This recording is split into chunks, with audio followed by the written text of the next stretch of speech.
Chapter 11. Rainy Night in Wa City, 3. Doomsday Spiritual Artifact Master. Concentric circles. Something in common. Concentric circles in the wind and rain-covered playground. About 100 people were seated or standing, all looking over. Brother Zhang and the others have returned. After the door completely vanished, Song Kei noticed there was a boy standing beside her. His face was somewhat pale, but his eyes were very bright. He had a deep blue sports headband wrapped around his head, and his hands had just retracted from the wall. Song Kei stared at him for a couple more seconds. Zhang Rui noticed her gaze and leaned closer to her, explaining near her ear, "He's called Lu Zixuan. His ability is door opening. He can open a door on any flat surface, for 20 seconds. We use this method to enter and exit the safe zone." Song Kei wasn't used to people being so close to her, so she made a of acknowledgement and took 2 steps away. Opening a door out of thin air using an ability? No wonder this place could establish a safe zone. The entire wind and rain-covered playground was sealed on all 4 sides. The intelligent-controlled gates to the east and west were tightly shut, and there were many heavy objects piled behind them. It was like a stronghold to defend against zombie attacks. Along with Lu Zixuan's ability, they had control over the initiative of entering and exiting, which helped avoid direct conflict with the zombies as much as possible. A group of 13 people walked towards the center of the wind and rain-covered playground, where a young man was waiting for them. "Teacher Shu, we're back." The members of the squad saw him and immediately surrounded him. "We hit the jackpot this time. We found steak, lamb leg, we can finally have meat. Teacher Shu, there are more and more zombies outside. When will the Alliance's rescue team come?" Upon hearing this last sentence, the high spirits of the crowd gradually dampened. Every day spent here added an extra layer of danger. The reason why they hadn't lost hope was simply due to their faith, believing that the Alliance wouldn't easily abandon Wa City. Shu Liren was a teacher at Wa City No. 1 Middle School, 30 years old this year, of average height. He wore rimless glasses and had a gentle and refined demeanor. At this moment, he was tilting his head slightly, patiently listening to a group of students chatter away. After they had finished speaking, Zhang Rui quietly briefed him on the events of the day and gestured with his hand towards Song Kei, who stood behind. She became the center of attention, initially unnoticed by those who remained in the wind and rain-covered playground. However, with Zhang Rui's gesture, several inquisitive gazes immediately fell upon her. After listening to Zhang Rui's account, Shu Liren kindly beckoned her over. "Song Kei, come here." The squad members parted like the Red Sea, instinctively making way to the sides. Song Kei, who lagged a step behind, was exposed. She took 2 steps forward, remaining silent. Shu Liren had been her homeroom teacher and was aware of her stuttering issue. He didn't mind her reticence and simply gazed at her through his glasses, as if contemplating something. "Teacher Shu, Song Kei saved me today." Tian Yi eagerly wanted Song Kei to stay and spoke up for her. Yeah, when we encountered the zombies, she knocked down several of them. She's really impressive." Kong Ziqi chimed in as well.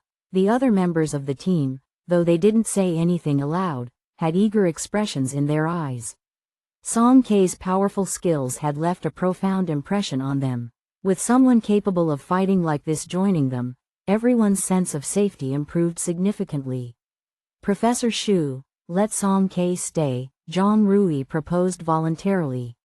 "Let's not rush things, everyone," Shu Liren said with a comforting smile, looking at Song Kei with care. "According to what Zhang Rui said, you got separated from the retreating group, right? Wa City is quite dangerous now. I try my best to ensure the safety of every student. If you're willing, would you consider staying here temporarily?" Shu Liren spoke eloquently, like a gentle breeze, and those eyes behind his glasses seemed to hold an irresistible persuasive power when meeting someone's gaze. It was hard to summon the courage to resist him. Song Kei instinctively looked away and was about to agree. "No, I disagree." A delicate and pretty girl walked down from the stands. When Cao Yi tried to grab her sleeve, she shrugged her off. Professor Shu, this place is already dangerous. Why are we letting in unknown people? What if she seeks revenge on us or causes trouble intentionally? Seeing her, Zhang Rui frowned and patiently explained, Zhou Anqi, Song Ke isn't an unknown person. She's also your classmate. A classmate? Did she ever treat us as classmates? Don't forget why she dropped out in the first place. That's enough, Zhang Rui interrupted her coldly. Zhou Anqi was scolded loudly by him. At first, she was stunned, but then it seemed like she'd been slapped by a burning palm. Her father was on the school board at Hua City No. 1 Middle School. She was used to being a proud little princess and had never faced such a loss of face, especially from Zhang Rui. She was embarrassed and angry, on the verge of losing her temper. Shu Liren sent the others to handle supplies, then turned to Zhou Anqi.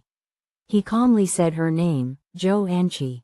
Zhou Anqi angrily lifted her gaze, suddenly meeting his calm eyes. She shivered, and her imposing demeanor vanished instantly. The foul language on her lips was forgotten. Shu Liren spoke slowly, as if trying to convince her, at this time, all of us should unite and put aside personal conflicts. Think about it, Song Ke's addition is beneficial for us. Doesn't what I said make sense? Zhou Anqi found herself nodding along, not sure how she had agreed. Shu Liren smiled contentedly, then looked at Song Ke. You've had a long day. Go rest. Those several rows over there are your former classmates from Class 3. You can join them. Song Ke stared at Zhou Anqi, feeling a bit puzzled. How had Zhou Anqi, after 3 years of not seeing her, suddenly changed her attitude? Just a moment ago, she was furious, wanting to bite her, and now she was obedient? Interrupted by Shu Liren, Song Ke followed the direction of the stands and saw her old classmates, who appeared both alarmed and embarrassed, none of them daring to meet her gaze. No need, Song Ke thought coldly, finding an empty corner to lean against the wall and rest. On the western side of the stands, someone curiously approached the group from Class 3, asking for gossip. Who's that, so arrogant? Is she Brother Yang's new partner? You're such an idiot, the person speaking trembled all over. Don't provoke her, she's a disaster. That scar on Brother Yang's head was caused by her. When Cao Yi came to find Zhou Anqi after collecting supplies, she saw her sitting by the stands with vacant eyes. Cao Yi adjusted her facial expression, putting on a concerned look, and whispered to her, Anqi, are you still angry about Song Ke? Zhou Anqi was confused for a moment before slowly regaining her composure. Who? Oh, her. Such bad luck. Professor Shu agreed to let her stay. How did you guys run into this harbinger of doom? Cao Yi sat down beside her. Actually, it's not a big deal that we bumped into her. Zhang Rui insisted on bringing her back. He even took special care of her on the way. We're all looking for supplies everywhere, and she just needs to watch. Zhou Anqi's anger flared up again upon hearing this. She stood up, ready to confront Zhang Rui, but Cao Yi grabbed her arm. Anqi, don't be impulsive. If you go to talk to Zhang Rui now, he'll only dislike you more. Zhang Rui is an ability user now. You can't provoke him like before. Zhou Anqi pouted. I just can't understand how she has the nerve to make Zhang Rui bring her back. Because she can fight, but Anqi, things are different now. Even though she can fight, she's not an ability user. Some situations are beyond even the capabilities of ability users. Without Zhang Rui protecting her, who knows what might happen? Cao Yi trailed off. What might happen? Hey, can't you just say everything at once? Geez, Zhou Anqi stared at her. Cao Yi choked a bit, inwardly cursing at how dense she was. She had dropped such obvious hints, and yet Zhou Anqi still didn't get it. She smiled gently. Anqi, do you know that Zhang Qi likes you?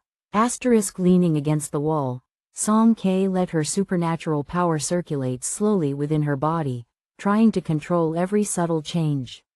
Her outward projection of mental energy detected a mass of energy approaching.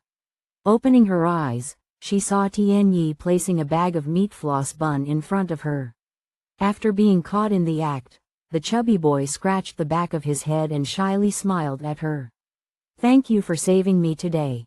Song K retracted her mental power and responded succinctly, "No need. It's necessary. Thanks to you today, I was so scared back then." Tian Yi waved his hands repeatedly, carefully observing her expression. Actually, he was a little wary of Song K at first, but after experiencing her life-saving help, he felt a bit closer to her. Somehow, Song K's cold and aloof demeanor seemed to trigger his desire to talk. Tian Yi simply sat down on the ground and started chatting non-stop. "Oh, you don't know, I used to be so afraid of disaster movies. Those moments when the zombies come rushing out." Chattering away to himself, he reminded Song K of aiming for a moment, so she didn't interrupt him immediately. But he just kept on going, and Song K finally reached her limit. "Hey, you, shut up." Tian Yi stopped talking as if a parrot had its throat squeezed, looking pitiful. Song K sighed inwardly. "If you really want to talk, just tell me about the situation here." "Sure." Tian Yi became excited again. "I entered the safe zone on the first day." "What do you want to know?" "Ability users. We currently have 3 ability users. Brother Zhang, you already know about him. He's a fire-type ability user, able to control flames like whips. He's adept at dealing with zombie groups. So, I declare, Brother Zhang is the strongest fighter here." Song K raised an eyebrow, neither agreeing nor disagreeing. "Then there's Lu Zixuan. His power is the ability to open doors. He opened the door for us when we first came in. However, he needs a 12-hour interval between each door opening. Initially, he even passed out after using it, so we usually only go out once every other day." Thinking of how she had depleted her psychic power the first time, Song K couldn't help but think, Lu Zixuan's power might be unique, but its actual consumption is quite high. No wonder he can only use it twice a day. "There's also Zhang Qi." Tian Yi pointed in another direction to a burly boy who was helping a female classmate lay out some exercise mats. His bulging biceps resembled small hills. "His power seems to be super strength?" "Zhang Qi used to practice throwing iron discs. Now he can lift the whole platform with one hand. Look over there." At the west side of the smart-controlled gate, the entire platform had been uprooted and piled behind the gate. It probably weighed a few hundred kilograms. When Song K first noticed it, she found it odd, but now she realized it was done by an ability user. "However, luckily, you ran into Brother Zhang today," Tian Yi muttered to himself. How so?" "You don't know, Brother Zhang is not only strong with his power but also righteous in his conduct. He always takes responsibility when leading us out. That's why everyone's willing to follow him. But Zhang Qi, on the other hand, used to have a bad reputation. He's impulsive and easily angered. The last time he led a team out, some people didn't come back."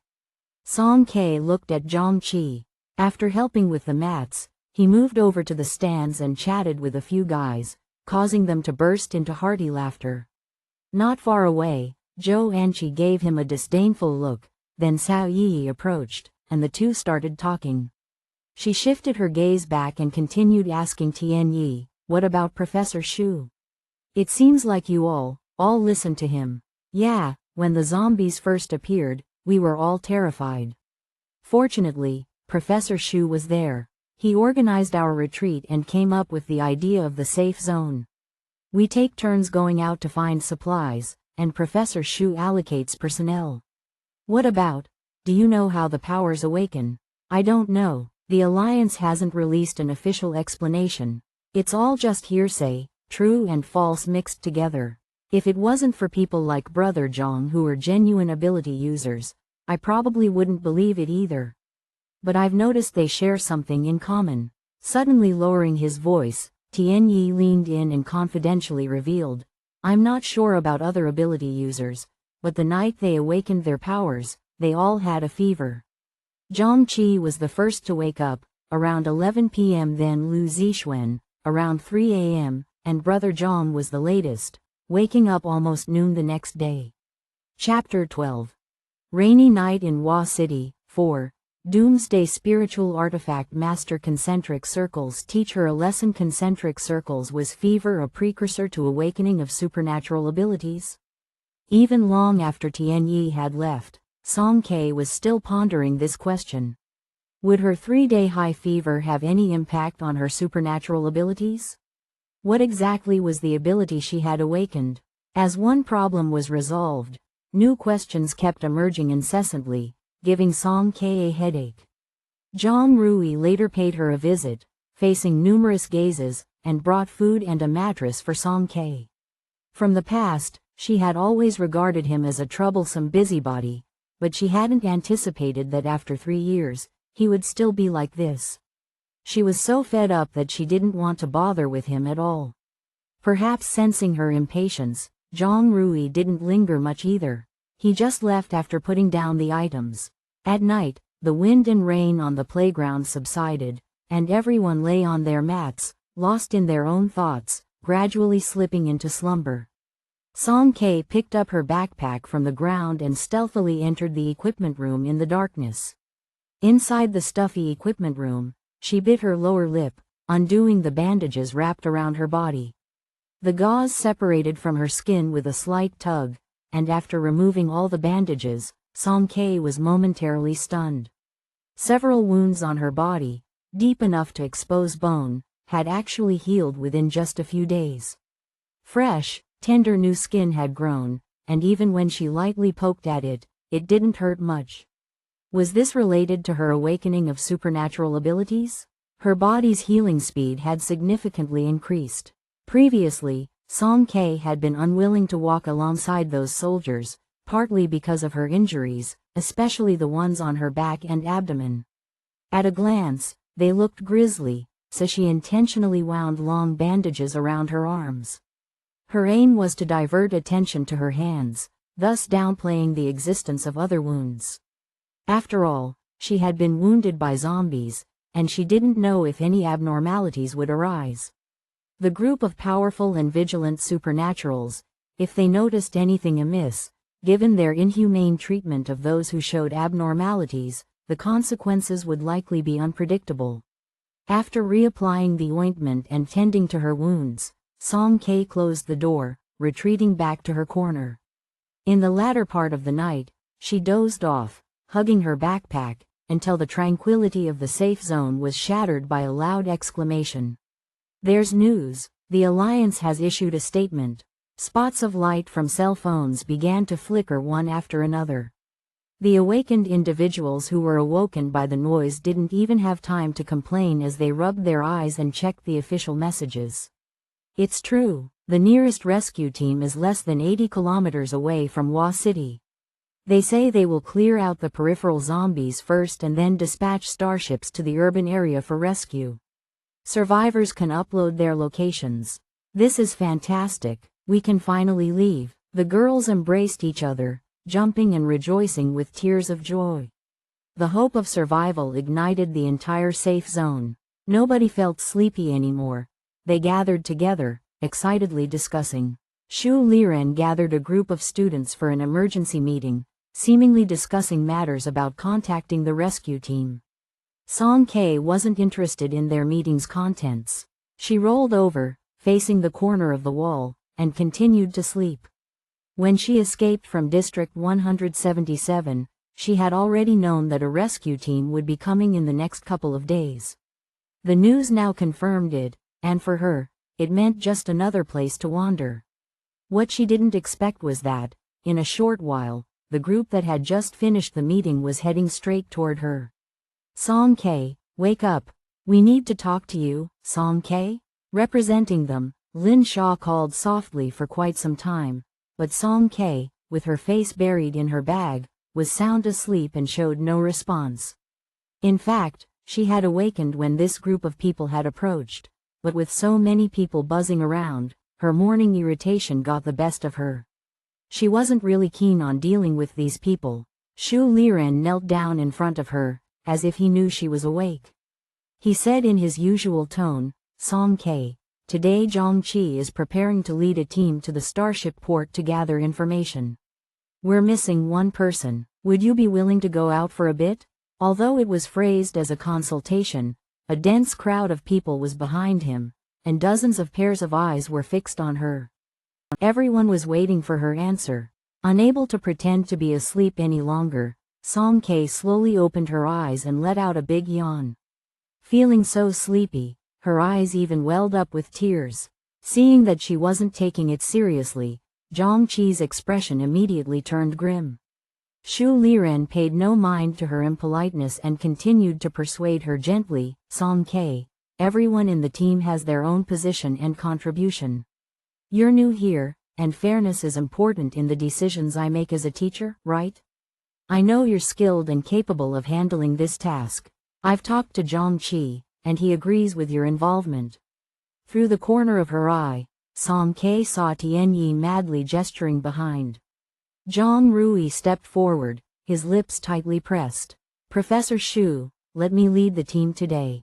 Zhang Qi was already very displeased. When he saw Zhang Rui stepping up, he immediately sneered, Zhang Rui, do you look down on me? You think you're better than me? You're a hero, and I'm a coward? Xu Liren interjected in time, extinguishing the brewing argument between them. Searching outside is important, but protecting everyone within the safe zone is equally crucial. Zhang Rui, I trust you, and you should trust your fellow students' abilities, right? Zhang Rui wanted to argue further, but Zhang Qi standing nearby quickly pulled him back, murmuring something to him. Both supernatural individuals had fire in their eyes, staring each other down in tension. As the tension escalated in the background, Xu Liren remained calm and lowered his voice, gently persuading, Song Kei, let me speak candidly. Zhang Rui is steady. I'm at ease with him leading. Zhang Qi has a stronger personality, but I believe you're capable outside. Also, Zhang Qi's words. He's a bit more assertive. Keep an eye on him when you're out there. I know you're quite capable. He stressed the last sentence meaningfully. Song Kei's heart skipped a beat, uncertain about the meaning behind his last words. Xu Li turned away, speaking in a loud voice, Zhang Qi, you're leading today. Remember, we can't afford to lose anyone else. He seemed to smile, his eyes behind his glasses hiding unfathomable depths, carrying a hint of warning. In the dimly lit playground, a few hanging lights illuminated the ceiling but couldn't reveal everyone's expressions clearly. Song Kei's gaze swept across Zhou Anqi and Cao Yi in the distance, Tian Yi and Lin Sha closer by, Zhang Rui and Zhang Qi in a standoff, finally settling on Xu Liren. Each face held its own thoughts. What were they calculating? What were they worried about? What were they afraid of? Grandfather was right. Dealing with people was truly the most exhausting thing in this world. With her bag slung over one shoulder, Song Kei pushed herself up and stood. Got it, all, go out. Lu Zixuan placed his hand on the wall. After a violent surge of energy, the outline of the door gradually became visible and eventually stabilized. He patted Zhang Qi on the shoulder. Send me a message when you're back. Zhang Qi made an okay gesture. Just before opening the door, Zhang Qi suddenly withdrew his hand and playfully said to Song Kei, Hey, I heard you're pretty amazing. How about you go first? Compared to going in, going out was certainly more dangerous. Who knew if they'd face a group of zombies when they opened the door? Sure, Song Kei couldn't be bothered to expose his ulterior motives, so she simply responded, not bothering to look at him, and opened the door to step out. Arrogant. Way too arrogant. Zhang Qi's face was almost twisted with anger. This time, the team, including Song Kei, consisted of 8 people, all boys. There wasn't a single familiar face among them, except for one, Zhang Hao, who somehow tagged along. On the way, he took the opportunity when others weren't paying attention to come over and remind her, Zhang Qi might cause trouble for you. Be careful. Having heard gossip from Tian Yi, Song Kei knew that Zhang Hao was a repeat student, older than the rest. He had a somewhat serious disposition and was quite close to Zhang Rui. She neither liked nor disliked him, so she nodded in response. Brother Qi, should we head to the Starship port first? Shortly after leaving Hua City No. 1 Middle School, one of the team members asked. No rush. Zhang Qi glanced at Song Ke. She was trailing behind, drooping her eyelids, giving off an indifferent air, as if she were keeping a distance from everyone. Student Song, Zhang Qi called her leisurely, we still have some time. I'm thinking of searching for supplies first. What do you think? Song Ke lifted her gaze, her eyes like lustrous gems locking onto Zhang Qi's. His heart inexplicably trembled under her gaze. Slowly, she nodded. Sure. As they would be heading to the starship port afterward, their search pace accelerated. The team walked westward along School Street. The journey was calm and peaceful, and soon they arrived at a commercial street. The storefronts here were not very large, but their numbers were considerable, closely packed together. The group stopped at the entrance of a row of connected shops. Zhang Qi surveyed the surroundings and made a half-smiling suggestion. Student Song, how about we split up and search separately? One person per shop. Would you like to choose first? He remained still, and the group behind him dared not make a move, as if they were trying to force Song Ke into agreeing. Song Ke casually chose a gift shop, gripping the door handle. Suddenly, she turned around and asked, split up, one person per shop. Whose belongings are these supplies considered? It was better to clarify such matters beforehand. She wasn't part of their group and didn't accept their unified distribution practices. Zhang Qi smirked but didn't really smile. Whoever finds them can claim them. Song Ke was satisfied. Okay. Once she entered the shop, Zhang Qi quietly instructed his subordinates. The remaining members split up and entered adjacent shops. Zhang Hao was searching for supplies when he faintly heard some commotion outside. Something seemed off to him, so he put down what he was doing and rushed out. Sure enough, Zhang Qi's group had somehow brought over several thick iron chains and locked Song Ke's door with them. Zhang Qi, what are you doing? Zhang Hao realized their intentions and moved forward to remove the chains. Zhang Qi's burly arm intercepted, and he punched Zhang Hao against the wall. He squatted down, staring at him sinisterly. I'm warning you, stay out of this. Zhang Hao shouted angrily, have you lost your mind? Aren't you afraid of causing fatalities? I just want to teach her a lesson. Why are you so worried? If something happens to her, not just Zhang Rui, even Professor Shu won't let you off. The way Shu Liren treated Song Ke was quite polite, and Zhang Qi hesitated briefly. But then he remembered the boasting he did last night and his anger flared up. Do you think I'm stupid? Lock it up, he yelled. Chains as thick as a bowl's rim wound around the door handle, forming an impenetrable barrier like a spider's web. Half an eternity passed, yet inside remained quiet. Several followers grew uneasy. Brother Qi, what if there are zombies inside? If there are zombies, wouldn't she scream? When she begs me, kneels down and surrenders properly, only then will I let her out. Let's see how arrogant she is afterward. As soon as he finished speaking, urgent knocking suddenly came from inside. Everyone's hearts raced as they all stared at the door. One follower muttered in panic, why isn't she screaming? The intense knocking continued for over 10 seconds. Then, the door shook violently a few times, causing the metal chains to produce a crisp metallic clash. Gradually, the sounds inside the room fell silent. The extreme quietness made everyone's hearts feel as heavy as a stone. Someone couldn't hold back anymore. Brother Qi, could something really have happened? Zhang Qi hadn't expected Song Ke to be this obstinate. She hadn't even uttered a plea for mercy. He wasn't as foolish as he appeared.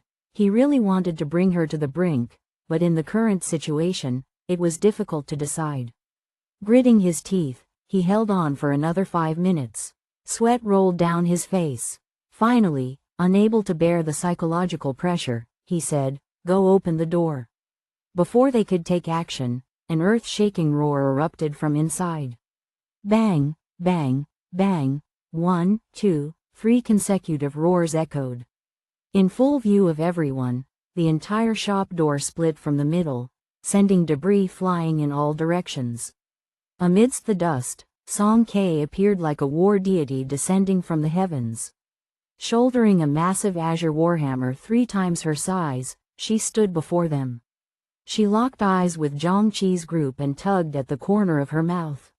Spoils of war. With a forceful kick, several headless zombies were sent hurtling toward Zhang Qi. Chapter 13. Rainy Night in Wa City, 5. Doomsday Spiritual Artifact Master. Concentric Circles. You're an ability user. Concentric circles. When the zombies rushed towards them, Zhang Qi's muscles bulged as he exerted his arm's strength, using several punches to send them flying. His subordinates behind him weren't as lucky. Song Ke had aimed shrewdly, and the headless zombies pounced right onto them, exposing their bloody necks. Each one screamed as if their hearts were being torn apart, unaware that those zombies had been long dead. You're an ability user. Zhang Qi kicked away the obstructing zombies and fixed his gaze on Song Ke, confirming word by word. Song Ke remained silent. Her slender waistline generated force in her forearm as she swung the massive hammer, lifting it with a single hand as if it were a toy. The hammerhead slammed heavily into the ground, creating a powerful shockwave that swept towards Zhang Qi. His shoulders felt as if they were carrying 1,000 pounds, and his feet involuntarily sank into the ground. Gritting his teeth, he used all his might to withstand this immense energy. She was intimidating him. She actually dared to. How could she dare? Zhang Qi was an ability user himself, so he knew just how terrifying the pressure Song Ke was emanating was. He couldn't even move a finger right now. Her supernatural ability was definitely at a much higher level than his. It appeared that Song Ke wasn't just an ability user. She had awakened the same power-based ability as his. That's why she could completely suppress him. He regretted trying to deal with her earlier. It was simply laughable. Everyone in the group were high school students, and even though they were bold, the consecutive crises had left them somewhat pale with fear. Song Ke slowly emerged, dragging the massive hammer, and helped Zhang Hao up from the corner where he had fallen.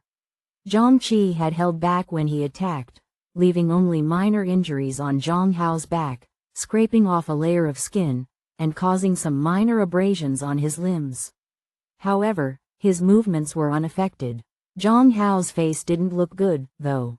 He spoke urgently as he tried to steady himself. There's too much commotion here. It'll definitely attract zombies. Let's leave quickly. Although Zhang Qi was impulsive, he wasn't entirely foolish. After being reminded, he immediately realized the peril they were in. This wasn't the time to argue with Song Ke. Moreover, he couldn't win against her. So, with a grim expression, he ordered, "Retreat." After hastily tidying up, they quickly left the commercial street. As they increased their pace on the road, Zhang Hao's movements noticeably became more laborious. Sweat beads continuously formed on his forehead. Song Ke glanced at his ankle and reached out to support him, but Zhang Hao instinctively declined. "I'm fine, just twisted it a bit."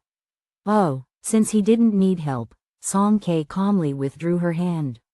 Zhang Hao, he had just been trying to be polite. Why did this person take it seriously? He had to find something to say, so he muttered, "Zhang Rui was going to come on his own, but I suggested I'd come instead. I didn't expect you to be an ability user too." Zhang Hao's emotions were complicated. He had volunteered to come out because he had witnessed Song Ke's strength and figured that nothing major would happen. He had intended to just stand by and receive a favor from Zhang Rui in return. He never expected Zhang Qi to go berserk and provoke Song Ke. Furthermore, he didn't anticipate that she was also an ability user. He ended up getting hurt in the process, making the situation worse for himself. It was just asking for trouble. "Why did you come out? I could have handled it on my own." As expected, after listening, Song Ke didn't show the slightest bit of gratitude. Instead, her face was full of disapproval, accompanied by a good dose of disdain. Zhang Hao's ankle throbbed even more. Song Ke's decision to expose her identity as an ability user was, of course, deliberate. Firstly, she felt that Shu Liren had long figured something out. If she didn't come clean, he would likely keep manipulating her. Secondly, She didn't want to keep attracting trouble. People like Zhang Qi, once they knew her abilities, would seek attention, bullying the weak and fearing the strong. After this whole journey, he had stopped taunting her as if he'd been struck mute. The group continued on their way in silence, occasionally stopping to search for supplies along the route. By the afternoon, they arrived near the starport. Finally, a bespectacled boy couldn't help but ask, his voice trembling, "Have any of you felt that something's off?" Everyone stopped and carefully thought back on their journey. They all shared the same feeling. They couldn't pinpoint what exactly was wrong, but something seemed strange. Zhang Hao had an idea. Is it too quiet? Indeed, it was too quiet. When they had ventured out a few days ago, most of Hua City's basic infrastructure was functioning normally. They had seen autonomous buses, traffic guiding robots, and the vibrant nighttime scenery. On the night when Song Ke had spent the night at the water tower, she had even witnessed a fountain show at the Hua City Theater. However, today as they walked, the broadcasts in the malls, the music in the amusement parks, and the large projections on advertisement screens had all disappeared. The boy with glasses turned pale, hastily taking out his phone. "My phone has no signal. How about yours?" "No signal. Mine too." They finally realized what was wrong. The hydraulic power, electricity, and the network, everything symbolizing modernization, had ceased to work. In the 7th day after the solar eruption in the 46th year of the new calendar, the city system completely malfunctioned. At this point, Hua City had turned into a dead city. The true doomsday had arrived. Amid the deathly silence, Zhang Qi spat, "Let's go to the starport." "Right, and there's the rescue team. They said it's less than 80 kilometers away. The Alliance won't abandon us." Grasping onto this final straw of hope, Zhang Qi's group hurriedly headed toward the starport. The design of Hua City's starport was inspired by a lotus flower. The entire building had a soft, silvery white appearance. The blooming flower bud at the top served as the control center and boarding platform. The petals scattered throughout the middle were departure runways. However, at this moment, when they looked around, only a few starships were docked on the petals. A nearly eerie silence enveloped the entire harbor. Zhang Qi's group didn't enter the starport. Instead, they found an observation platform outside. The view was expansive, and there were no zombies around. "Someone's there." Song Ke crouched atop the rangefinder equipment and softly alerted them. "Southeast, and also north, both directions, there are people." "Are they together?" Zhang Hao asked. "No, they're scattered. It's chaotic. It should be survivors, like us, coming to gather information," Zhang Hao analyzed calmly. When the Alliance made their rescue declaration public, no one could stay put. Survivors in Hua City would be lurking nearby, waiting for opportunities. It made sense. Several boys were anxious yet excited, unable to resist whispering to each other. "There are very few starships here. Have they already been reassigned by the Alliance?" "Probably. The rescue team should be coming in soon. Let's wait a bit longer." As they waited, the sun started to dip, and soon, numerous black dots appeared in the distant sky. "Look over there, it's the rescue team," a sharp-eyed boy exclaimed, immediately raising his arms and shouting. Others who had been pointed out by Song Ke in various directions excitedly stood up, taking off their clothes or hats, waving them vigorously at the sky. The group of black dots rapidly approached them, growing in number. They filled the sky densely, akin to a migrating flock of birds. Strangely, a few seemed to fall behind halfway, plummeting from the high altitude to the ground, one after another. Song Ke initially thought her eyes were playing tricks on her and rubbed them. It wasn't until someone nearby shouted in terror, "Something's wrong. It looks like they're falling." The closest black dots were already distinguishable, their silvery metal shells reflecting an eerie coldness. They were indeed starships. However, these starships seemed to have lost their propulsion midair. Their trajectories were crooked and skewed. After persisting for a few seconds, they suddenly nosedived, straight down. They crashed into the crowd that had been cheering moments ago. Boom, boom, boom, like falling meteors, the out-of-control starships hit the ground, causing intense explosions. The deafening roar of the explosions rendered them momentarily deaf. In the midst of the fiery glow, Song Ke saw Zhang Qi's face contorted, roaring silently, "Run!" The blossom-like structure of the starport and its petals were struck by the falling debris. Soon, black smoke billowed and flames ignited. The deafening explosions continued in succession. A staggering number of starships whizzed overhead, their overwhelming shadows blotting out everyone's retinas. Song Ke looked up, and in her pupils, she saw clear silhouettes. Several starships were getting closer to them. They were about to crash. Zhang Qi ripped off the protective netting and hoisted a steel frame over 10 meters long, roaring as he raised it to block. The steel frame hit the starship, momentarily halting its descent before it veered several inches sideways, brushing past the edge of the platform. The team members hurriedly ran in the opposite direction. The recoil force from this strike was equally terrifying. Zhang Qi nearly exhausted all his strength in an instant. His left arm dislocated upon impact, and he staggered for a couple of steps. After struggling to regain his balance, he looked up only to see another starship hurtling rapidly towards the path where the others were running. "No, come back, don't run there." The massive starship plummeted straight down, creating a deep crater in the platform, instantly engulfing the few individuals at the forefront in flames. Zhang Qi's eyes turned bloodshot, and his knees gave in, causing him to kneel down. However, the crisis was far from over. After the main group had passed, two starships trailing behind lost control and fell from directly above them. "You all take cover together." Song Ke managed to push Zhang Hao just in time before she charged toward the descending starship. Suppressing the pain in his ankle, Zhang Hao helped up his teammate who had been knocked aside by the shockwave. They quickly moved closer to Zhang Qi. Song Ke jumped onto the platform's top and swung her massive hammer to intercept. The deep blue hammerhead staunchly held up the metallic starship, draining her energy almost instantaneously. Following that, the hammer shattered, and the starship, influenced by the force, rotated and veered off course, colliding with another starship. Both starships overloaded and exploded in midair, blooming into huge black fireworks. The intense shockwave sent Song Ke tumbling outwards, and she rolled off the platform, swallowed by the thick smoke and debris. "Song Ke," Zhang Hao urgently shouted, rushing down the platform to dig through the rubble.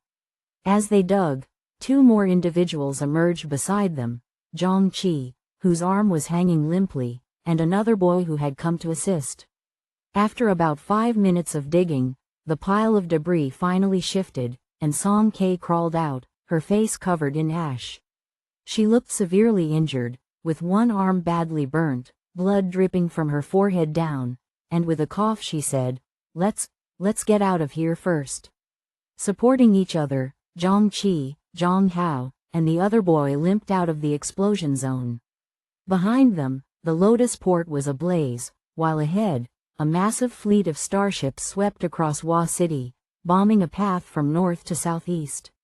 Starships continued to fall along the way, explosions and flames erupting in a continuous cycle. How could this be? How is this possible? "Those are the Lu family starships," a survivor with an ashen face muttered in disbelief as he lay on the ground. Lu family starships were known not for their metallic shells made from the rare element rhenium, Re, or their highly advanced artificial intelligence, but for their propulsion, powered by the cutting-edge alliance technology known as EU. This new energy source allowed these starships, weighing tens of tons, to hover in the sky without any external force and achieved self-circulation, self-cleaning, and self-recycling. Since their introduction, Lu family starships had boasted of being absolutely safe, claiming to be the blue bird that never falls.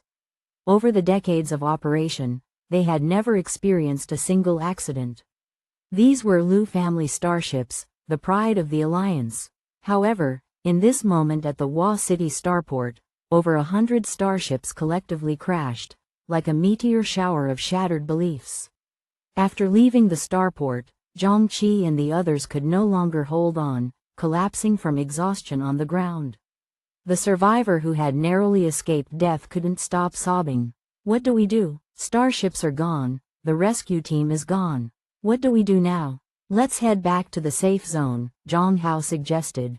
No signal. How do we contact Lu Zixuan? How do we get inside? The boy's expression turned desperate. Zhongqi hadn't said a word since coming out. His arm was broken, and his face occasionally contorted in agonizing pain. Glancing at his phone, Zhang Hao saw that it was almost 6 p.m. He thought for a moment and said, I've kept a record before. Our two teams usually return between 5 p.m. and 7 p.m. The earliest was at 4:50 p.m., and the latest was at 6:40 p.m. Professor Shu and the others definitely know there's no signal now. Therefore, I speculate that Lu Zixuan will open the gate at 7 p.m. So, before that, we must get back. Chapter 14. Rainy Night in Hua City, 6. Doomsday Spiritual Artifact Master. Concentric circles. Truly exasperated with this old sixth concentric circles 3 minutes behind, Zhongqi and the others hurried back to Hua City No. 1 Middle School, racing against the last shreds of time. The non-stop running and the toll of their severe injuries had drained too much of their energy. They sat down against the wall, utterly exhausted. A surviving male student covered his face, tears never stopping. Time ticked away second by second, but the wall remained still, without any signs of movement. Why isn't the door opening? Did we arrive late? Have they already opened the door? The male student repeated these two sentences incessantly, his anxiety growing as he spun in circles, his tone becoming more and more neurotic. Why isn't the door opening? Why won't they open the door? Calm down for a moment and wait a bit more, Zhang Hao said, placing a hand on the student's shoulder to prevent him from attracting nearby zombies with his restless movement. Even though he spoke words of reassurance, he was gradually becoming uneasy himself. About 20 more minutes passed, and the wall finally softened and collapsed, gradually revealing the shape of a door. I knew you guys would come back. They told me to wait a bit more. As the door was pulled open, Lu Zixuan's face lit up with a brilliant smile. However, as he saw the figures before him clearly, the curve of his mouth instantly drooped. 4, he counted again in disbelief, just 4. What happened? Where are the others? Shu Liren came over from behind him, his expression unusually solemn. Professor Shu. The moment the student saw him, his psychological defenses crumbled completely. He couldn't hold back anymore and collapsed before Shu Liren, sobbing uncontrollably. Zhongqi's face was gloomy, supporting his limp left hand. Zhang Hao had a lame leg, and Song Ke, although all limbs intact, was covered in blood, making it difficult to see her facial features. The grim condition of the 4 quickly drew the attention of everyone around. It's all gone, everything exploded, the starships, the rescue team. What exploded? What happened to the rescue team? Hurry up and tell us, you're driving us crazy. What exactly happened? The student's emotions were too agitated, and his words were incoherent, making it impossible for him to explain clearly. Shu Liren had someone help him move the student aside to rest and then calmed and dispersed the crowd that had gathered, leaving only a few core members. Only then did he start to carefully understand the situation. Among the 4, Zhang Hao, the only one with coherent speech, took the initiative to explain. Let me explain. This afternoon, around 3 o'clock, the entire Hua City lost power and network connectivity. When we found out, we rushed to the starport, hoping to meet the rescue team there. However, what arrived were numerous starships that had lost power and were falling from the sky. The others couldn't escape the explosions, they all died. As the words left his mouth, the entire room was shocked. For these high school students, the notion of starships falling was something out of a fairy tale. Shu Liren pondered for a moment. It seems it's not just the school. The entire infrastructure of Hua City has shut down. He paused and then asked, we didn't hear any explosions. Where did those starships that you mentioned head towards? And roughly how many were there? They headed southeast, and there were probably around 20 of them. No wonder, the school is to the west of Hua City. As they conversed, Song Kei walked towards a corner on her own. The others were still immersed in the shocking news brought by Zhang Hao, and few paid attention to her. Only Zhang Rui cast a concerned glance at her back. The commotion at the entrance sparked whispered conversations among the people. Zhou Anqi emerged from the restroom, her face filled with impatience. What's wrong with Zhang Qi? He's supposed to handle Song Kei. Why is he making such a mess of himself? Cao Yi gripped the railing tightly, her brows furrowing slowly. Something doesn't seem right. Zhou Anqi followed her gaze and quickly spotted another figure in the corner. She was infuriated on the spot. No, why is Song Kei still alive and kicking? It's driving me crazy. He didn't fulfill what he promised me. I'm going to hold him accountable. Anqi, just wait a moment. Cao Yi was truly exasperated with this old sixth. Would she be foolish enough to confront Zhang Qi in front of everyone? Wouldn't that expose all their secret calculations? Cao Yi reached out to grab her, but Zhou Anqi walked briskly, evading her grip. In the process, Zhou Anqi stumbled, and Cao Yi had no choice but to follow behind, feeling helpless. The two of them arrived next to Shu Liren, just in time to hear Zhang Hao speak. Professor Shu, there's one more thing. Song Kei is an ability user. Zhang Rui, Lin Shaw, and others beside them were taken aback. Zhou Anqi, upon hearing this terrible news, felt her vision darken. The world seemed to spin around her, and she thought that the darkness of the world had never been this profound.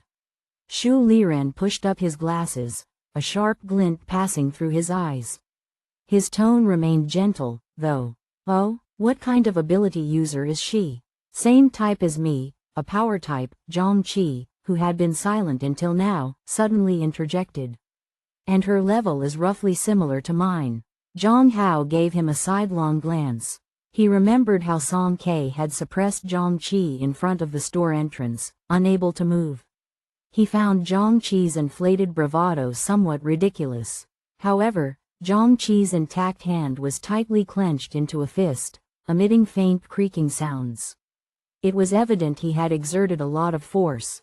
Zhang Hao held his tongue, planning to explain to Shu Liren and Zhang Rui later. No wonder she could lift Tian Yi with just one hand last time, Lin Shaw murmured. So, she's a power-type ability user. For a moment, various emotions, envy, jealousy, resentment, began to brew covertly. The news that Song Kei was an ability user was the only consolation in their dire situation. After losing contact with the rescue team, their situation had become perilous. Were they going to remain in the safe zone indefinitely? Who knew what other challenges lay ahead? Amidst the anxious crowd, the only one able to maintain composure was Shu Liren. He stood on the elevated platform of the playground, overseeing the people below. Everyone, don't panic, calm down. It's not time to give up yet. I'll work with you to find solutions. What we need to do now is to honestly share the situation with everyone. Shu Liren gathered everyone and conveyed the news they had brought back from outside.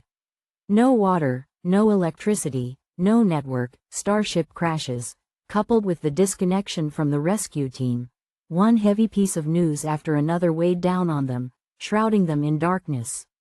Despite Shu Liren's efforts to console, quite a few individuals succumbed to pressure, collapsing on the ground in sobbing fits. A few bold souls who couldn't bear the oppressive atmosphere approached Lu Zixuan, raising a commotion without restraint. Staying here is a death sentence. Let me out, I want to go home. Lu Zixuan initially tried to reason with them politely, but as they continued to agitate him, he grew annoyed and retorted with irritation, You want to leave? Go ahead, but I've exhausted my supernatural abilities. I won't be able to recover until tomorrow morning at the earliest. So, just wait here. On the other side, Tian Yi cautiously approached. Song Kei, are you okay? Do you have water? Song Kei's eyes were so crusted with blood that she couldn't open them. However, What was even more uncomfortable was the sensation from within her body. The burning pain that came after her supernatural ability was drained, causing her body to feel inflamed. "There's a restroom over there," Tianyi pointed in a direction. "Luckily, we had stored water before. You can use it." Song Kei entered the restroom and filled a basin with water from a container. She began splashing water onto her face at an increasing speed. The cold water droplets soaked her skin, washing away the congealed bloodstains. The persistent burning sensation seemed to slightly subside, but immediately after, she felt hunger, a deep emptiness and hunger from the depths of her stomach. Song Kei sat down on the floor, opened her backpack, and started stuffing food into her mouth. Beef jerky, crackers, ham sausages, sandwiches. She consumed about half of the stored food, and only then did the burning feeling gradually fade. Her supernatural ability seemed to rejuvenate like a dry spring, replenishing itself at an astonishing pace. A good half-hour passed, and the tumultuous sensation within her body settled down again. The abundant energy resumed its steady circulation. Song Kei now felt much more comfortable. She stood up, examined her injuries, finding abrasions below her earlobes, along the edges of her cheeks, and several fresh wounds on her left arm. She applied a piece of gauze to her face and changed into clean clothes. Opening the restroom door, Zhang Rui was waiting outside for her. "I heard from Zhang Hao that you were injured. I came to check on you." I'm fine. It's still better to tend to your wounds. Should I ask Cao Yi or Lin Sha to help you?" Two girls stood side by side behind Zhang Rui, with Lin Sha giving her a friendly wave. Song Kei glanced at them and coldly refused. No need. Ignoring their reactions, she carried her deflated backpack and found a corner to sit cross-legged. Zhang Rui's gaze remained fixed on her face. Suddenly, he extended a finger and pointed. "You have something on your face." Song Kei casually wiped her face, finding nothing. A little lower. Song Kei wiped down a bit lower. "It's not there." Zhang Rui watched her clumsy movement and unexpectedly burst into laughter. The smile of the young man was transparent, without any trace of gloom. He then knelt down on one knee, getting very close to Song Kei. His eyes were like a lake sparkling with countless stars. Swiftly, he raised his hand and brushed away the cookie crumbs from the corner of her mouth. Zhang Rui's movement was so natural, and Song Kei was unprepared. She was caught off guard, but she quickly stepped back, then another step, until her back was against the wall. She stared at him with a head full of question marks. If there's something on her face, so what? It's not like it's on his face. Why would he be so concerned? Was it necessary for him to remove it with his own hand? "Hey, Yi, look!" Lin Sha excitedly tugged at Cao Yi's sleeve and let out a soft scream. She was engrossed in the excitement of the moment, completely unaware of the emotion of her companion. Cao Yi was fixedly observing the ambiguous interaction between the two, her expression darkening. Despite Song Kei's repeated refusals, Zhang Rui still left a first aid kit for her. Song Kei didn't like being in close proximity to people. She always found a corner in the safe zone to rest where nobody else was. When Zhang Rui left, he looked back several times with a worried expression. "I noticed that Song Kei's bandaging was quite rough. I've learned basic first aid before. When I have time, I'll come back to check on her." Cao Yi followed him, speaking gently. "Don't worry, I won't tell Anqi." Speaking of Zhou Anqi, Zhang Rui's brows slightly furrowed. "Yeah, you've been helpful. It seems that you and her are the only ones in your class who can talk to each other." "Yeah, Song Kei. She's not always the easiest to get along with," Cao Yi smiled. Late that night, heavy rain poured down on Hua City. The sound of raindrops pelting the skylight of the playground echoed. The rain grew louder, intensifying, preventing many from falling asleep. They climbed to the windowsills, peering outside. They were greeted by a curtain of rain that seemed to touch the sky. The rain continued until the next day, forcing them to cancel their plans to go outside. That night, even in her dreams, Song Kei heard the sound of the rain pouring. When she woke up, she learned even worse news. Zhou Anqi had a fever. Old 6th camper, as a reference to the video game Counter-Strike Global Offensive. In the CSGO game, there are only 5 players on each side in the competitive mode. A camper is considered unhelpful to the team as a whole and equivalent to the 6th member of the opposing side. A camper is a player that stays in one spot in a first-person shooter game, someone who seems to be unable to see the life and death of his teammates, and who sticks up to protect his gun. Chapter 15. Rainy Night in Wa City, 7. Doomsday Spiritual Artifact Master. Concentric circles saved a lunatic. Concentric circles. Zhou Anqi started running a fever after falling asleep. She had caught a cold these past 2 days, a sore throat, runny nose that flowed like water, and yet she was stubbornly concerned about her appearance. To avoid showing her embarrassment, she went to the restroom multiple times a day to touch up her appearance. She endured like this until night, her temperature soaring. The next day, when her classmates came to check on her, they discovered that she had been burning up in a daze for quite a while. With precedents like Zhang Rui and others, there was a high probability that Zhou Anqi's fever at this moment was a precursor to awakening her ability. 41. Xu Liren announced the number on the thermometer, a worried expression on his face. She needs to take antipyretics as soon as possible. If she continues to have such a high fever, even if her ability awakens, she might end up with brain damage. The value of an ability user was clear in everyone's minds. Zhang Rui, Lu Zixuan, Zhang Qi, and even Song Kei were living examples. Without ability users leading the way, ordinary people couldn't venture outside alone. As ability users, they enjoyed privileges.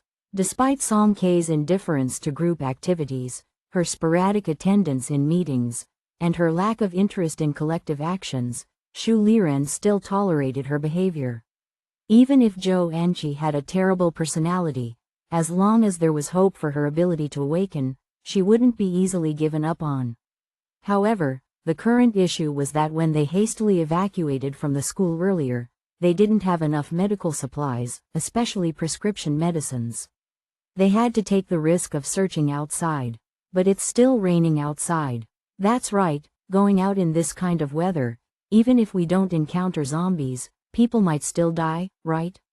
Don't make me go out, please, don't make me go out. Since 2 days ago, the rain in Wa City had been growing stronger, gradually showing signs of engulfing the entire city. Heavy rain, zombies, a sealed-off city, and coupled with the loss of communication signals, going outside had become several times more dangerous. Faced with various doubts and whispered conversations, Xu Liren stood up slowly. His cold gaze swept across the room. From the very first day we established the safe zone, I promised everyone that even in the direst circumstances, I, as a teacher, will not abandon any one of you. This promise will always stand. His voice always had a kind of magical persuasiveness. Gradually, the crowd quieted down. Xu Liren then turned to a tall boy standing next to him. Zhang Rui, I would like to ask for your help. Will you lead a team to go out and find medicine today? Zhang Rui's fingers curled slightly. Meeting Xu Liren's expectant gaze, he nodded with determination. Mr. Xu, I'm willing to go out, but the other members of my team, they're not ability users. I don't want to force them. Almost the moment his words fell, several boys, including Zhang Hao, Kang Ziqi, and Tian Yi, stepped forward, expressing their support. Brother Zhang, I'm going with you. I'm going too. Count me in. The more people, the faster we'll find it. Young people still had vigor in their hearts, and camaraderie was highly valued. They believed in Zhang Rui and were willing to follow him on this risky venture. Despite this, Xu Liren's expression remained tense because the group was still small. One ability user and 5 or 6 regular individuals, the risks of going out with this composition were still high. Count me in too. Zhang Qi suddenly spoke up from the back row, his head lowered. His dislocated arm had been reset, but his despondent spirit hadn't recovered yet. Among the members of their two teams, they each brought their most trusted companions. Zhang Rui was popular among friends, and Zhang Qi had his own group of brothers.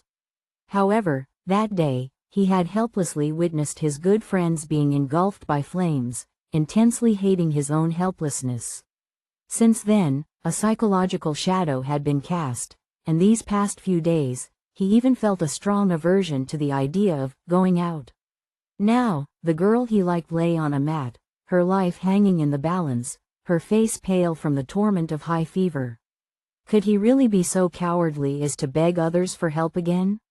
Would he still be considered a man if he did that? So, Zhang Qi clenched his teeth, overcame his fear, and stepped forward. Just me. Zhang Qi's voice was hoarse as he emphasized, not wanting to burden others any further. Shu Liren nodded solemnly, for the first time not opposing the request for both ability users to go out together. All right, you're both powerful. Seated nearby, Cao Yi clenched and unclenched her fingers, her inner turmoil akin to a raging fire, burning her from within. Why, fine, that bitch Song Ke is an ability user, but why does even someone as dumb as Zhou Anqi awaken an ability? This idiot, this fool who can be easily manipulated with a few words, why is she any better than her? But she couldn't show her anger because, in everyone else's eyes, Zhou Anqi had always been her best friend. Moreover, Zhang Rui was also going out. As long as Zhang Rui was there, safety shouldn't be a problem. Perhaps she could even find an opportunity for privacy. Cao Yi struggled to maintain her expression. It took great effort to put on an appearance of righteousness. Mr. Shu, I'm also willing to go out. Shu Liren looked into her eyes, now inflamed with jealousy, and slightly squinted, as if he could see through her dark thoughts. Teacher knows you're concerned about your friend. You should stay and take care of her. Cao Yi and Shu Liren locked gazes for a couple of seconds, and she nodded, as if bewitched by some hidden motive. Is there anyone else willing to help Zhou Anqi find medicine? Shu Liren raised his voice, surveying the surroundings. As expected, he met pairs of eyes that avoided his gaze. Is there anyone else willing to go out? He repeated. The entire safe zone seemed muted, as if someone had pressed a mute button, and silence spread like wild grass, unfurling in all directions. Me. Amidst the prolonged silence, a calm and unruffled voice suddenly broke through. Everyone turned their heads in unison, and when they saw who the speaker was, their jaws almost dropped, especially the students from the original Class 3. Their expressions were as if they had seen a ghost in broad daylight, a truly captivating spectacle. Song Ke leapt down from a 3-meter-high skylight, facing a crowd of terrified and astonished gazes. She silently repeated, I want to go out. Zhang Rui's blood pressure surged, and he took a deep breath. Ignoring everyone else, he strode forward and pulled Song Ke aside to a corner of the room. You don't need to do this. Everyone saw how Zhou Anqi treated you. Don't risk yourself for someone like her. Stay safe in the secure zone. Song Ke blinked in confusion. Wait, he thought she was going out for Zhou Anqi? She tried to explain. I'm not. Zhang Rui interrupted her. I'll talk to Mr. Shu and ask him to let you stay here. Turning away, he started walking, but then Song Ke's patience reached its limit. She directly swung her backpack at the back of his head. Not for her. I haven't eaten. Need to find supplies. After getting hit, Zhang Rui looked at her almost empty backpack and remained stunned for a few seconds. It took a while for him to snap out of it, coughing awkwardly. Then I'll bring something back for you. No, I'll find it myself. Shaking off Zhang Rui, Song Ke went around him and stood in front of Shu Liren, locking eyes with him without flinching. Today, I want to go out. Not a request, not asking for help. Both of them understood that Song Ke was just informing him. Shu Liren stared at her for several seconds before nodding slowly. Okay. With 3 ability users joining the team, their strength became formidable, not to be underestimated. Even if unexpected situations arose, they would be able to handle them promptly. Find the medicine and come back. Don't linger outside. Shu Liren counted the number of people and softly advised Zhang Rui and Zhang Qi. Seeing that others were allowed to go out, Lu Zixuan couldn't sit still either. Mr. Shu, let me go out too. You can't go out. Unexpectedly, Shu Liren decisively refused him, despite his typically gentle demeanor. Why? I'm also an ability user, and if I go out with them, it'll be easier to come back. We won't have to wait outside. Lu Zixuan's eyes sparkled with hope. Shu Liren sighed meaningfully. Yes, you are also an ability user. Lu Zixuan felt a glimmer of hope and his excitement showed in his eyes. So, does that mean you agree? Lu Zixuan, remember, only you can't go out. Every single person here could go out, except for Lu Zixuan. He was the cornerstone of the entire safe zone, or rather, everyone in the safe zone relied on his presence.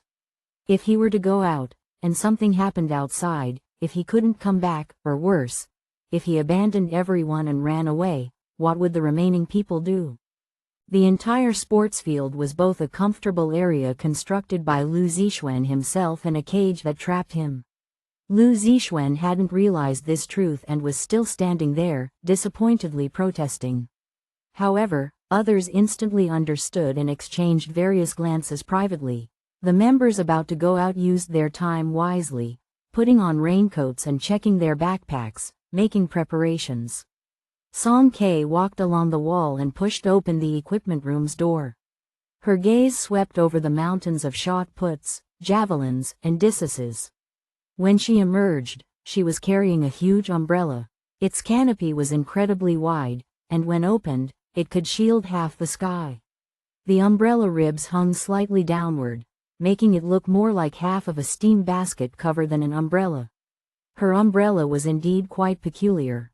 It had a metallic luster and a unique deep blue color, instantly capturing the attention of many. As Song Kei walked toward the door, someone muttered in confusion, "Do we have this kind of umbrella in our equipment room?" Where did she find it? After agreeing on the return time, Lu Zixuan activated his ability. As the door opened, torrential rain poured in, drenching everyone. This rain wasn't light drizzle. It felt as if someone were holding a huge container in the sky, pouring all the water down on the city at once. The sky outside was dark and devoid of light, accompanied by fierce winds and thunderstorms. Stepping into the rain, the group immediately got soaked, and some nearly lost their footing. Zhang Rui's group faced the storm with raincoats tightly wrapped around them. They struggled forward, carefully treading with every step after losing the navigation from their phones. They stopped frequently to verify their direction. At a fork in the road, Zhang Hao shouted through the rain, "Brother Zhang, which way do we go?" There was no choice. In such weather, a soft-spoken voice was impossible to hear. At this moment, they were faced with two choices. Either continue west towards the outskirts of Hua City, a newly developed area, or detour southeast through the city center, where there were likely to be many hospitals and pharmacies. Zhang Rui pondered for a moment and quickly came to a conclusion, "Let's head west. I remember there's a pharmaceutical factory in the outskirts. Isn't it too dangerous to go to the outskirts? Isn't it even riskier to go downtown? It was just bombed." "I agree. The drugstores in the city area must have been searched. We might not find fever-reducing medicine." After a brief discussion, the group wiped rain off their faces and proceeded towards the outskirts of Wadu. About 40 minutes later, they indeed found the pharmaceutical factory. Zhang Rui and Zhang Qi teamed up to deal with a few wandering zombies at the entrance and some hiding in the security office. Meanwhile, others took the opportunity to run into the factory area and seek shelter from the rain under the eaves. "Let's find the warehouse first. If it's not there, we'll head to the logistics center." Zhang Rui made a decision after studying the fire evacuation map posted on the wall. The warehouse's iron door was tightly shut, so they had to break the windows and climb over the wall to enter, then split up to search for medication. When it was Song Kei's turn, she remained motionless outside the window ledge, gazing at the rain. She had no intention of coming inside. Zhang Rui glanced at her but didn't voice any objection. None of the others dared to boss her around either. They acted as though they were collectively oblivious. When Tianyi crawled in, he asked in a hushed tone, Song Ke, why did you come out? To find food, Song Ke answered stiffly. Tianyi suddenly realized, I knew it. I heard your relationship with Zhou Anqi used to be bad. Why would you look for medicine for her? But at first, I thought, maybe you came out because you were worried about us and wanted to protect us. Huh, maybe? Song Ke widened her eyes slightly. He, I guess I was mistaken. Tianyi chuckled and, as Kong Ziqi called him from the front, he dashed over with light steps. Song Ke shifted her gaze and leaned against the window frame, looking into the distance. The pouring rain masked many sounds and dulled the perception of ordinary people. She closed her eyes and connected her ability with her surroundings, extending her invisible and acute senses outward. The world quieted completely. She heard Tianyi and others talking, the faint sounds of people searching the shelves, and further out, the howling wind, the roaring rain, mingled with the crisp shattering of glass. Suddenly, the abrupt sound of something heavy falling startled her, but it quickly vanished under the sound of the rain. Was it an illusion? Song Ke hesitated for a moment, carefully turned around, and intended to investigate further. However, she unexpectedly collided with a powerful, surging, and chilling intent to kill. It nearly brushed past her, full of danger. It was a fleeting encounter.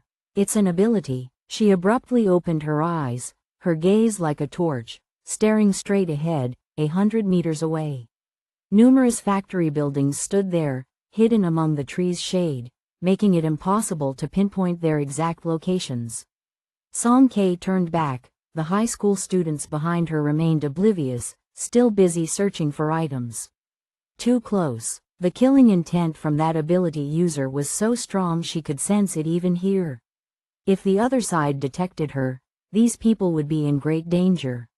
Song Ke lowered her eyelashes.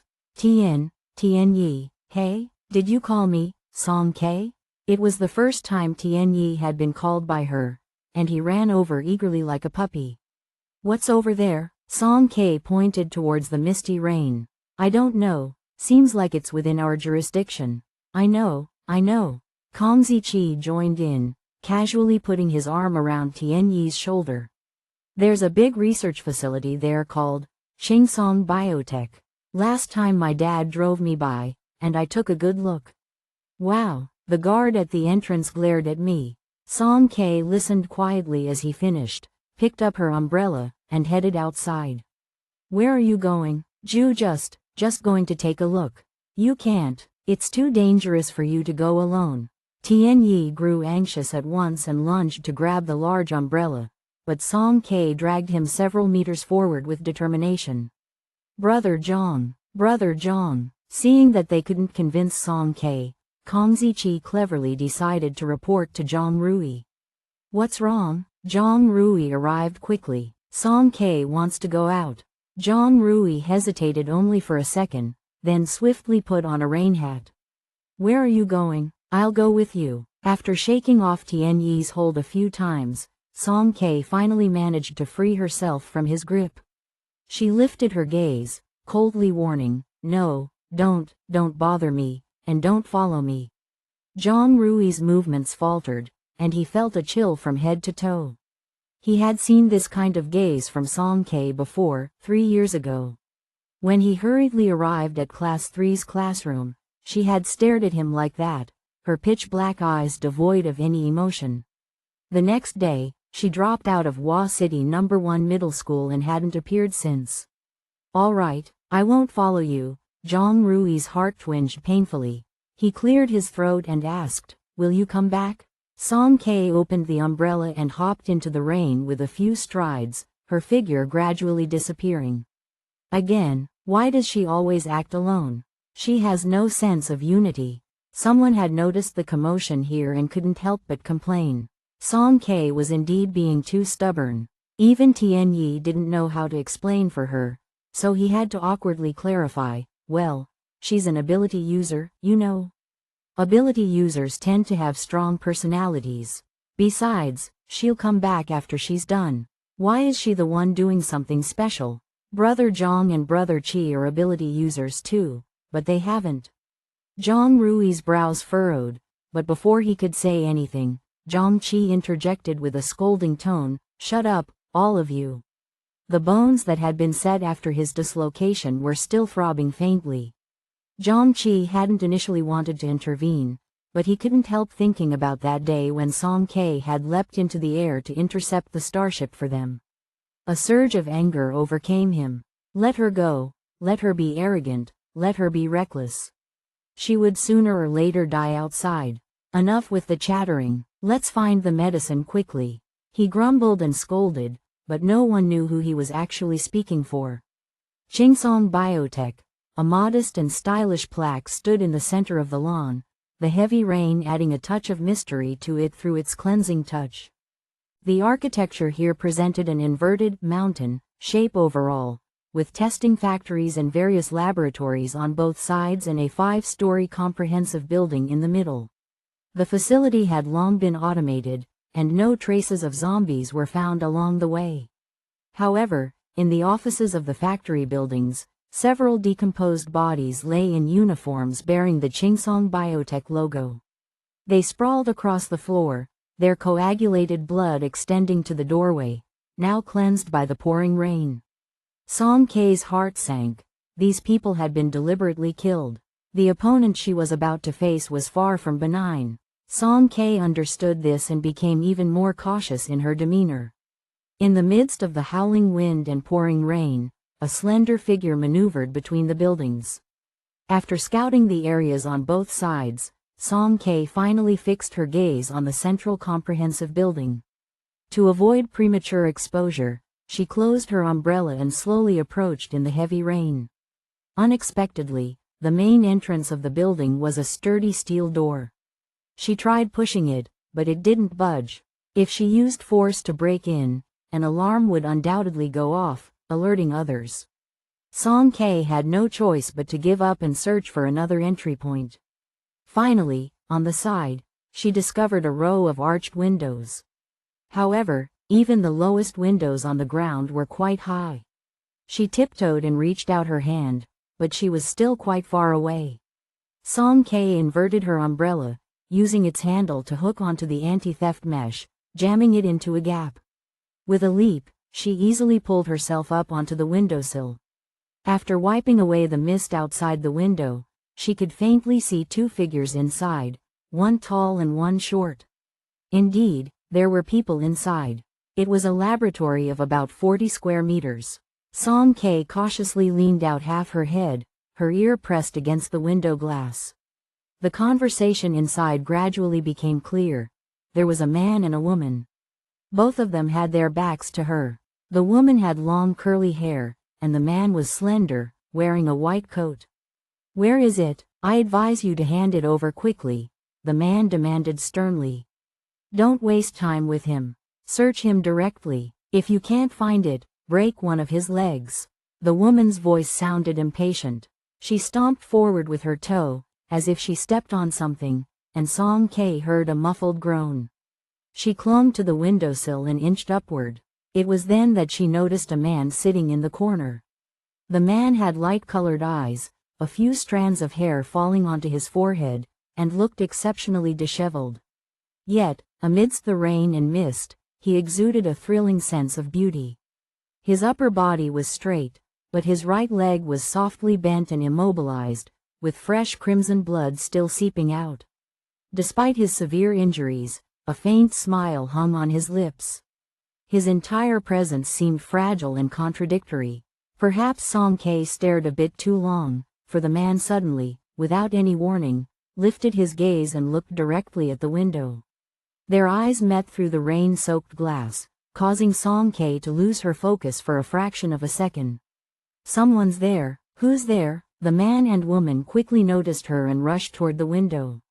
The pen in the woman's hand slipped, the platinum tip gleaming coldly. Like an arrow, it shot toward Song Ke's throat. She released one hand and deftly dodged to the right, but to her surprise, the pen had tracking capabilities. It turned and relentlessly continued its trajectory toward her. In a moment of crisis, Song Kei's years of martial arts training kicked in. She hung onto the windowsill, exerted force with her waist, and adjusted her body's center of gravity through a series of precise sways, barely avoiding the lethal weapon. Nevertheless, the pen was still too fast, leaving a few red gashes on her collarbone. Song Kei clenched her free hand into a fist, smashed the glass with a few strikes, and swung into the room like on a swing. The pen followed her through the broken hole but ultimately fell short.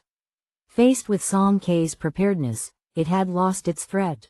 If it were an ordinary person, they would have probably been pierced through the throat and killed instantly by the sudden and unexpected attack. Wu Yuru, the woman inside the room, paled. She hadn't expected the intruder to react so swiftly. She immediately raised her voice in a scolding tone. "Yang Bo, what are you staring at? Aren't you going to take action?" The pale-faced Yang Bo slinked behind Song Kei. These two individuals didn't give her any chance to speak. They intended to kill her directly to silence her. Their ruthlessness and cold-bloodedness were quite apparent. The white lab coat on Yang Bo fluttered without wind, and over a dozen test tubes floated out of his pocket. The liquid inside exhibited a murky dark yellow color. "Cough, cough, be careful, it's sulfuric acid," came a soft reminder from the corner. In the next second, the test tubes shot toward Song Kei like arrows, their contents spilling out due to the inertia. Song Kei's pupils contracted, her brain sounding an alarm of imminent danger. She leapt toward the window, grabbed the iron umbrella hanging on the anti-theft net, and then executed a somersault in midair, turning herself around and opening the umbrella. The massive umbrella rapidly unfolded, forming an impenetrable shield that securely protected Song Kei from behind. It also intercepted the attacks of the test tubes and liquid. As the two collided, the smooth surface of the umbrella seemed to be corroded by some toxic substance, emitting a pungent white smoke.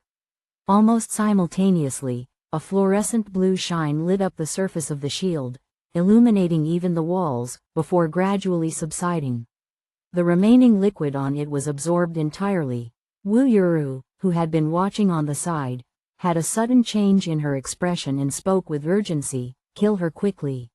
She's an awakener." Having yelled this, she extended her hand with a fierce expression, and that shadow-like pen appeared once again. On this side, the three of them engaged in an intense battle. The man in the corner seemed like an outsider, sitting leisurely as if watching a show. Even though he was confined, soaked in a pool of blood, his expression remained calm, almost like he was on a vacation. His fingers rested casually on his left knee, occasionally tapping out a melody. While the two attackers had peculiar methods of attack, their combat awareness was far inferior to Song Kei's. Additionally, the limited space within the lab constrained the effectiveness of the pen and the test tubes. Swinging the massive umbrella she had transformed from a lead ball and iron disc, Song Kei blocked, struck, and delivered heavy blows to their joints and vital points from above. After a few rounds, the two were left disoriented, bruised all over, and lying on the ground, groaning.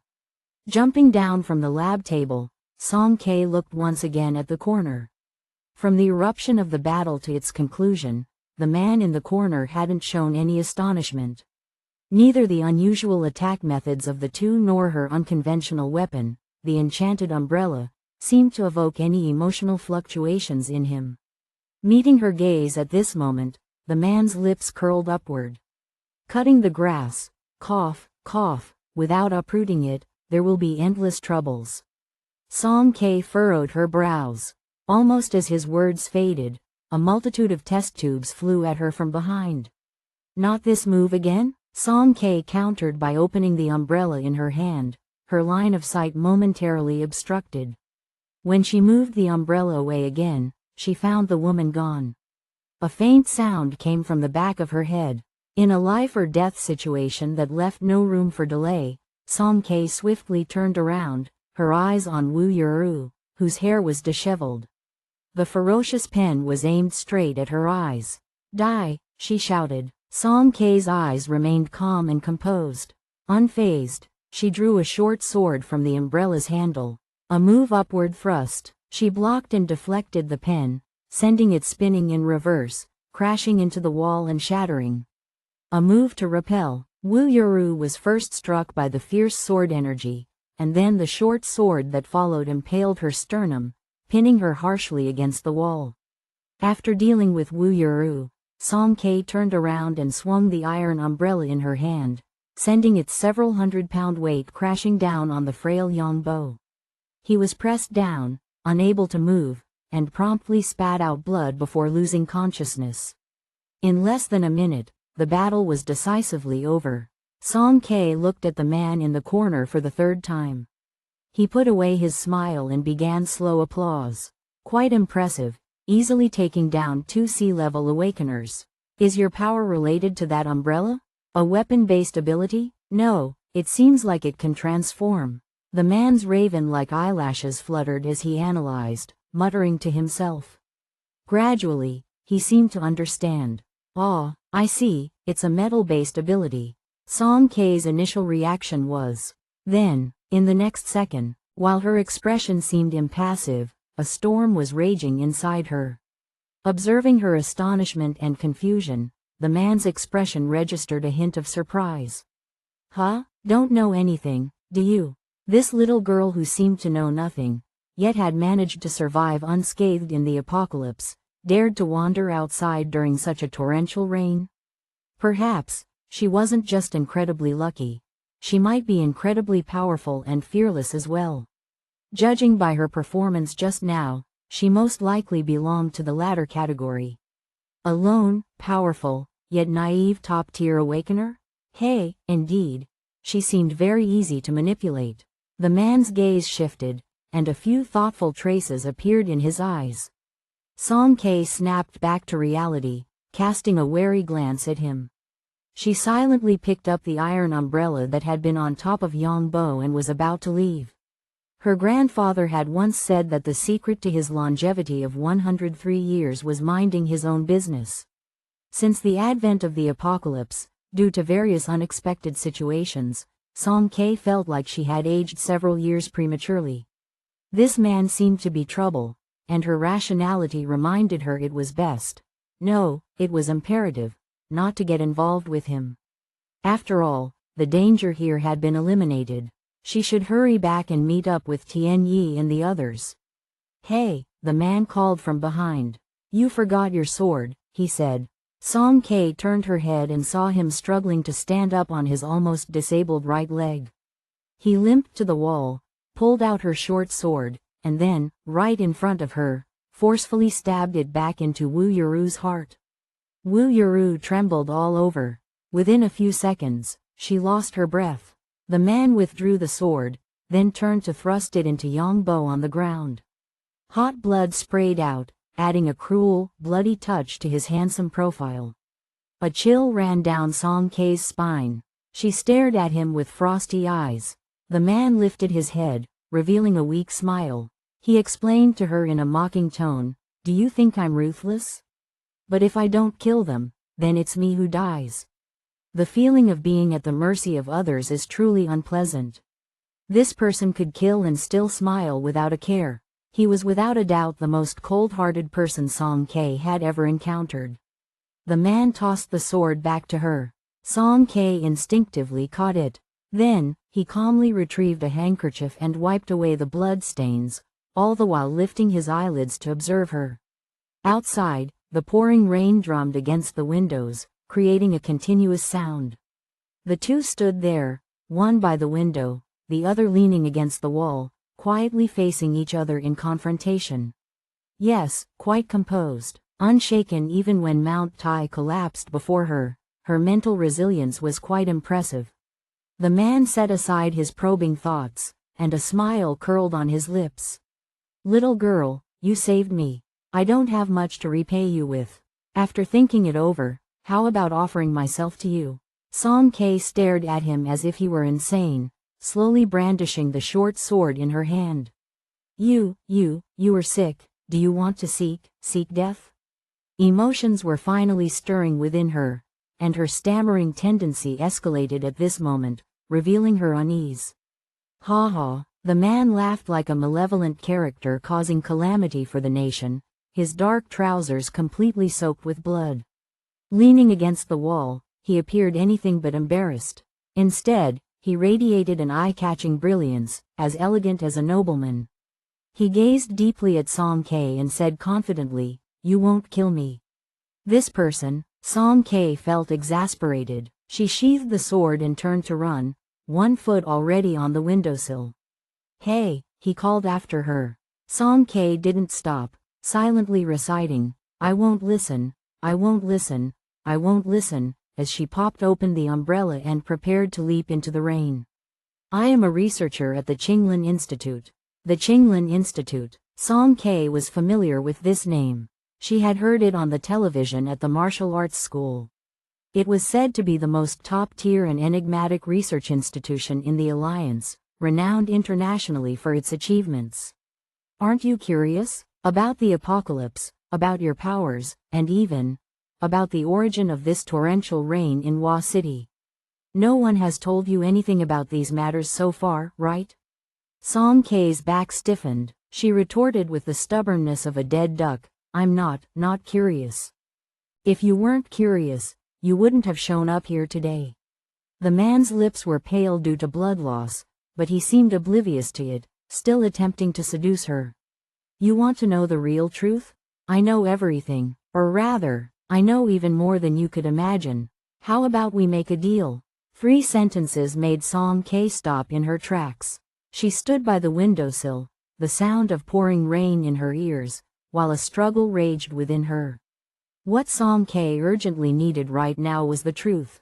She stayed in District F, isolated from the world since childhood, living a life at odds with everyone around her. She knew very little about this world. This man seemed to have unraveled her thoughts, grasping her lifeline and leaving her with no way to retreat.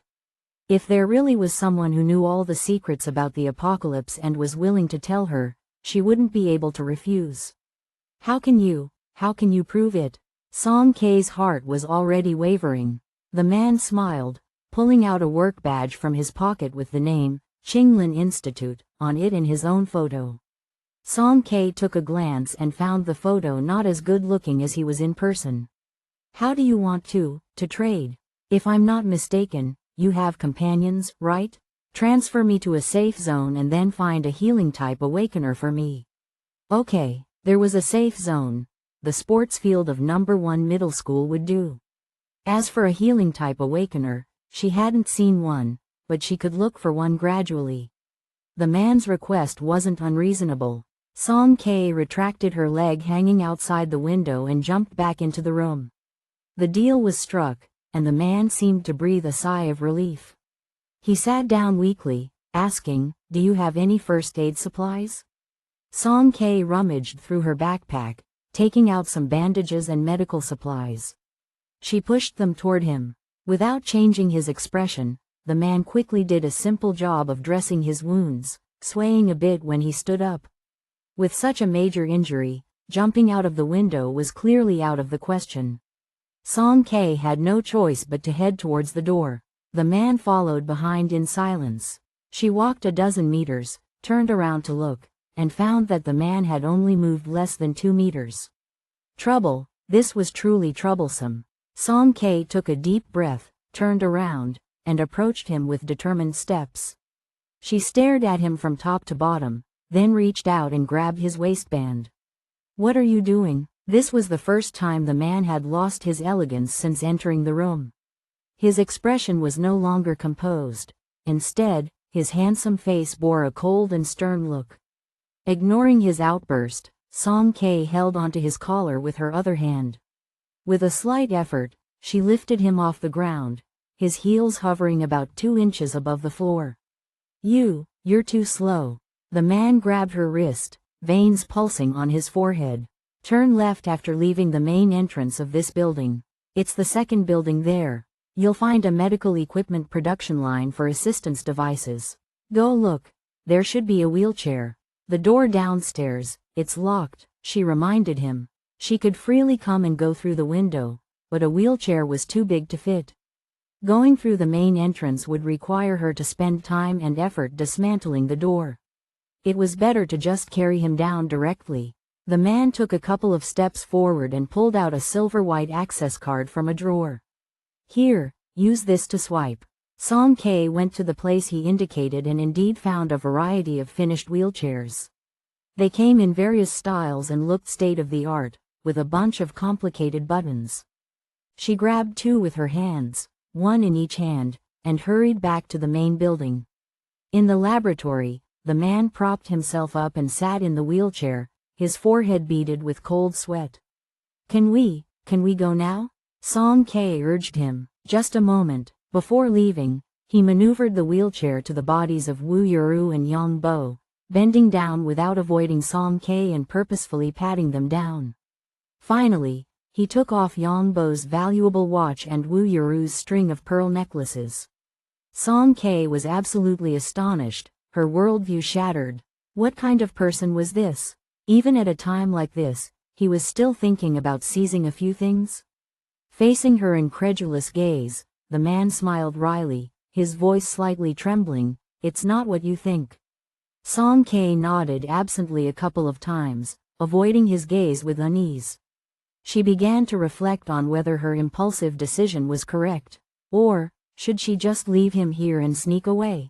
She glanced somewhat guiltily at the man.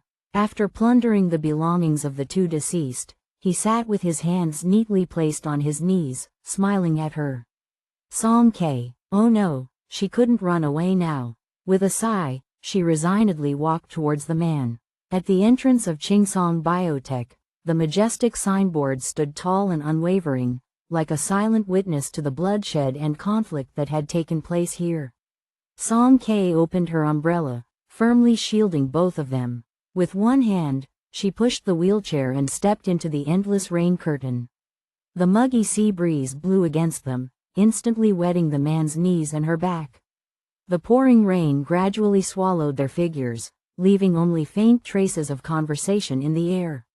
I forgot to ask earlier, what's your name? Song K. Song KK? Quite cute. Not that. It's Song K. Alright, got it, Song K. Hey, could you move the umbrella a bit over here? Don't just keep it to yourself. Also, my name is Zhuang Qingyan.